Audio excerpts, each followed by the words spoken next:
The UK has announced sanctions on dozens of people and groups it says have violated human rights. That's under a new post-Brexit sanctions regime that follows the Magnitsky Act passed in the United States. It's the first set of sanctions the UK has imposed since leaving the European Union, with more expected to be announced in the coming months. Britain will freeze assets and ban the entry of 25 Russians linked to the death of lawyer Sergei Magnitsky. He had investigated government tax fraud before he died in a Moscow prison in 2009. Also on the list are 20 Saudi nationals accused of being involved in the killing of journalist Jamal Khashoggi in the Saudi consulate in Istanbul 2 years ago. They include a former advisor to Crown Prince Mohammed bin Salman. 2 Myanmar generals have been targeted over the systematic killing of the Rohingya people, and 2 North Korean organisations have been sanctioned for torture and forced labour at political prisoner camps.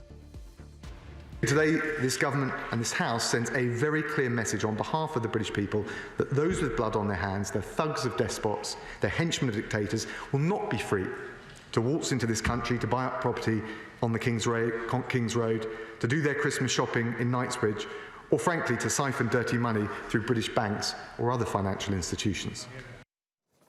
Well, for more on this, Toby Cadman joins us now from London. He's an international human rights lawyer and co-founder of the Guernica 37 Chambers. Welcome to Money Talks, Toby. Now, the UK says it's imposing sanctions on 49 people behind the most notorious human rights abuses of recent years. What's your reaction to what the government's announced, and why is this happening now? Thank you. I think it's a very important step that the British government has taken, a very necessary step that has come about as a result of leaving the European Union. Certainly what we have seen now, and hopefully what we'll see in the future, is a much quicker route to holding those that are responsible for international crimes and human rights violations accountable. We don't need to go through the approval stage of 28 member states, so this is a process that can be a lot quicker. As we've seen, those that have been sanctioned are sanctioned for the killing of Jamal Khashoggi. We have seen Russians sanctioned in relation to the murder of Sergei Magnitsky, and we've seen those being held accountable for gross human rights violations in Myanmar and North Korea. So I think it is a very important step, and certainly those in relation to Jamal Khashoggi, they're very, very close to Mohammed bin Salman.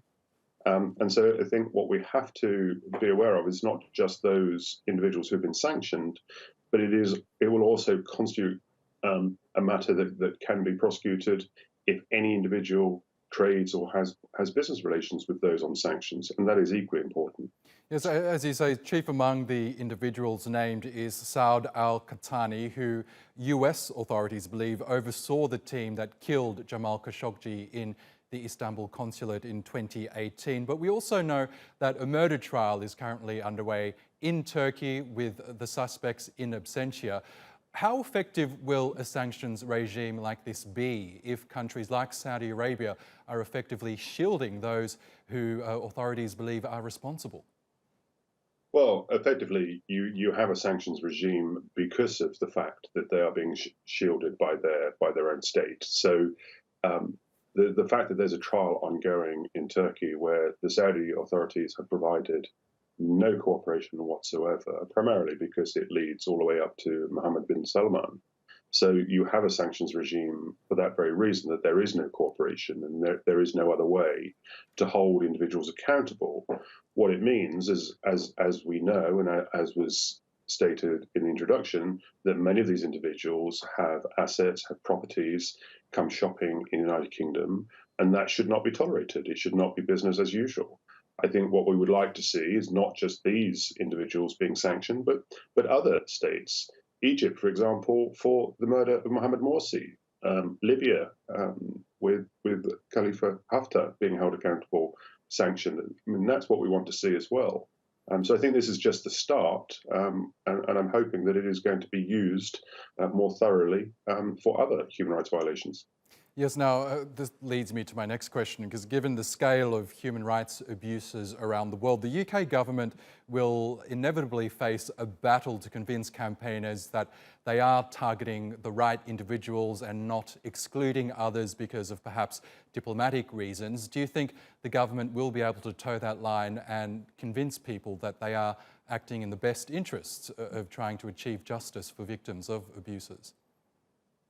It's a very difficult balance to maintain, and of course there will always be criticism that the sanctions is not targeting the right groups and the right individuals.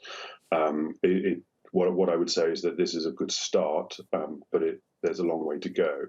I think it's important that we are seeing Russians sanctioned, and we're seeing Saudi officials sanctioned, but of course it does need to be directed towards the right individuals and entities that are responsible for human rights violations. We can't maintain this business as usual approach to dictators like we see in Egypt, United Arab Emirates, and Saudi Arabia. That has to change, and I think we have to make sure that we hold our own government to account to do this properly. Okay, Toby Cadman, international human rights lawyer in London. Thank you again for joining us on the program. Thank you.